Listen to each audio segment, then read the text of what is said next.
Assalamualaikum, selamat datang di channel Dapur Hanaf. Di video kali ini kita akan membuat kue lapis coklat tepung beras yang teksturnya kenyal, lentur, dan rasanya manis serta legit. Hanya menggunakan 200 gram tepung beras dan dicetak menggunakan loyang persegi panjang berukuran 20 x 7 cm, bisa menghasilkan 15 potong kue lapis dengan ketebalan tipis dan juga seragam. Langsung saja kita simak ke videonya. Pertama, siapkan 1 liter air di dalam panci, kemudian masukkan 3 saset santan instan. Di sini saya gunakan 2 saset santan instan kemasan yang cair dan juga 1 saset santan instan kemasan yang bubuk. Kita masukkan satu persatu untuk santan instan kemasannya. Jika teman-teman menggunakan santan instan kemasan bubuk saja, pastinya rasa yang dihasilkan tidak terlalu gurih dan juga nantinya kue lapis yang dihasilkan tidak terlalu berminyak. Atau bisa dikatakan kue lapis yang dihasilkan cenderung kering. Kemudian santan ini kita aduk dengan menggunakan whisker hingga benar-benar tercampur merata. Setelah santan tercampur merata, kemudian kita tambahkan 1 lembar daun pandan. Kemudian rebus santan hingga mendidih sambil terus diaduk agar santan tidak pecah. Dan sedikit tips agar kue lapis tidak mudah basi, saat santan direbus pastikan benar-benar mendidih. Karena jika santan tidak mendidih, pastinya akan membuat kue lapis yang dihasilkan mudah basi.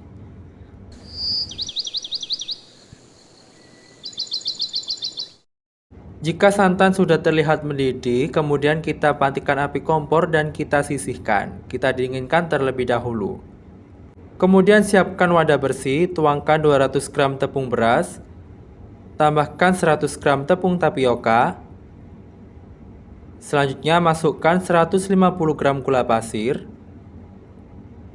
setengah sendok teh garam, dan juga setengah sendok teh vanila bubuk.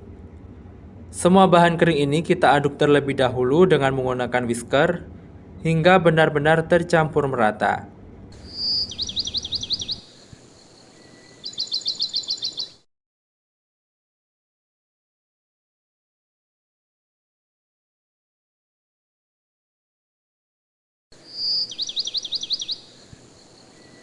Setelah bahan kering dalam pembuatan kue lapis ini tercampur merata, kemudian masukkan 1000 ml atau 1 liter santan yang sudah kita rebus secara bertahap. Di sini saya tambahkan 500 ml santan terlebih dahulu sambil diaduk dengan menggunakan whisker, agar adonan tidak ada yang bergerindil dan dihasilkan adonan dengan konsistensi yang pas. Saat menambahkan santan ke adonan, usahakan santan dalam kondisi hangat atau suam-suam kuku, agar adonan benar-benar larut, terutama gula pasir dan juga garam halus yang ditambahkan ke dalam adonan. Kemudian di tahap kedua di sini saya tambahkan 500 ml santan yang tersisa.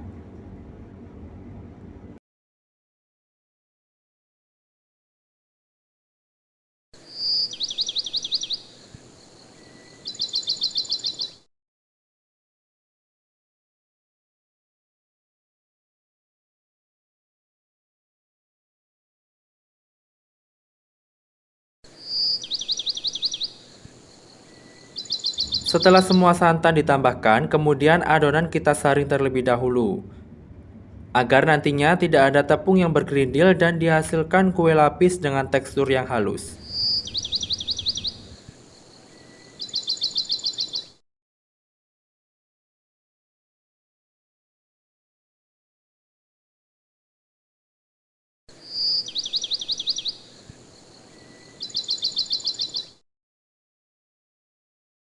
Dan seperti inilah bisa kita lihat untuk konsistensi dari adonan kue lapis yang kita inginkan. Kemudian bagi adonan menjadi dua bagian dan satu adonan kita beri pewarna putih dan adonan yang lain kita beri pasta coklat kurang lebih 2 sendok makan. Kemudian siapkan mangkok kecil dan larutkan 1 sendok teh pewarna putih. Penambahan pewarna putih ini opsional. Di sini saya tambahkan agar nantinya dihasilkan layer dengan warna putih yang jelas.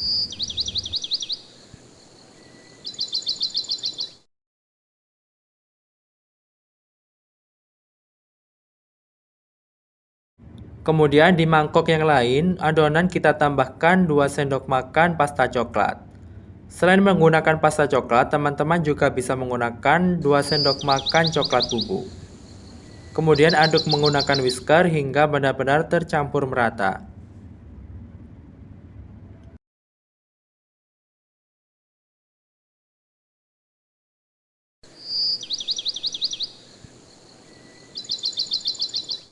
Siapkan loyang persegi panjang berukuran 20 x 7 cm dan olesi dengan minyak agar kue lapis tidak lengket dan mudah dikeluarkan dari loyang. Kemudian taruh di atas panci kukusan dan tuangkan adonan coklat terlebih dahulu sebanyak 50 ml.